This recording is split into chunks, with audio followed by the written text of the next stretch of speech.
Thanks to History's Channel hit reality series Pawn Stars, the Harrison's Gold and Silver Pawn Shop in Las Vegas has become the most famous pawning business on the planet. And the stars of the series are offered some very special items on a regular basis. From rare coins to rare cars, they've made some pretty big purchases over the years. So let's take a look at some of the biggest payouts seen on Pawn Stars.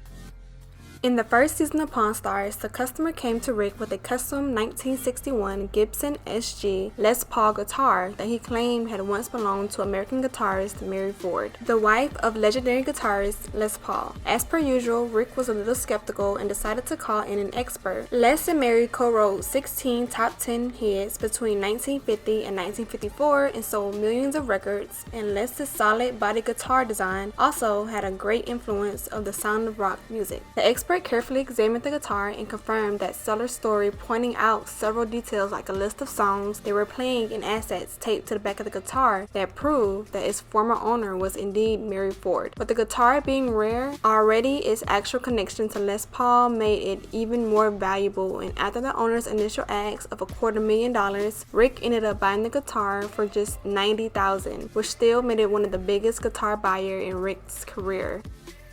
Next, we have a very lucky fellow who had no idea winning a simple poker match would turn out to be so lucrative. When he walked into the pawn shop in season 10 of the popular series, he was very surprised at the coin he had won in a poker match and was looking to sell. It was worth a fortune. The man believed the coin would be worth around $20,000, but since 1922 high relief dollar he brought in, it was one of the only 10 to 12 left in existence. Rick's expert estimated its value to be between $50,000 and $100,000. The two eventually struck a deal at the insane amount of $80,000, meaning the seller walked out with $60,000, more than he had anticipated to get for a single coin he won in a card game.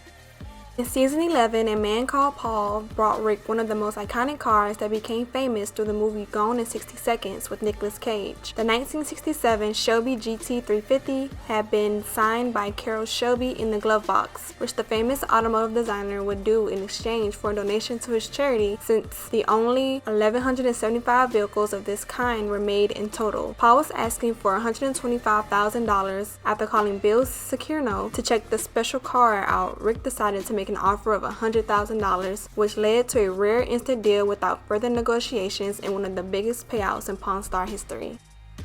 Over the years, the Pawn Stars have been offered a lot of guitars, some of which were pretty special, but one of the most unique ones was sold to them in season 10 when a man walked into the pawn shop with the 1941 Gibson SG 200 guitar that was once owned by Stephen Stills of the folk rock group called Crosby, Stills and Nash. Rick called on his associate Jesse, who said that the beautiful and rare guitar itself was already worth between $75,000 and $90,000, but the fact that it was owned by a rock legend added another $20,000 to $30,000 and basically made it the holy grail of Gibson guitars. The owner was looking to get $110,000 for the instruments, an accompanying bill of sale signed by Stills himself, but Rick eventually managed to strike a deal with him at $85,000 and they both walked away happy. In the season 4 episode By the Book, an older man who introduced himself as Uncle Phil came into the Gold and Silver Pawn Shop looking to sell a 1932 Lincoln KB convertible with a V12 engine. He had acquired the car 10 years earlier from a museum and was now looking to sell it since he never used it. After examining the exceptional maintained car, Rick and the old man decided to make an offer of $85,000, but the owner was looking for $100,000 and didn't budge, even when Rick went up to $90,000 and eventually $95,000. In the end, they agreed on $95,000, which Uncle Phil then pushed back over the counter to buy $95,000 in gold. Well, that's all we have for today's video, guys. Thank you for watching. Hope you enjoyed it, and don't forget to leave a comment, like, and subscribe to the channel for future content just like this.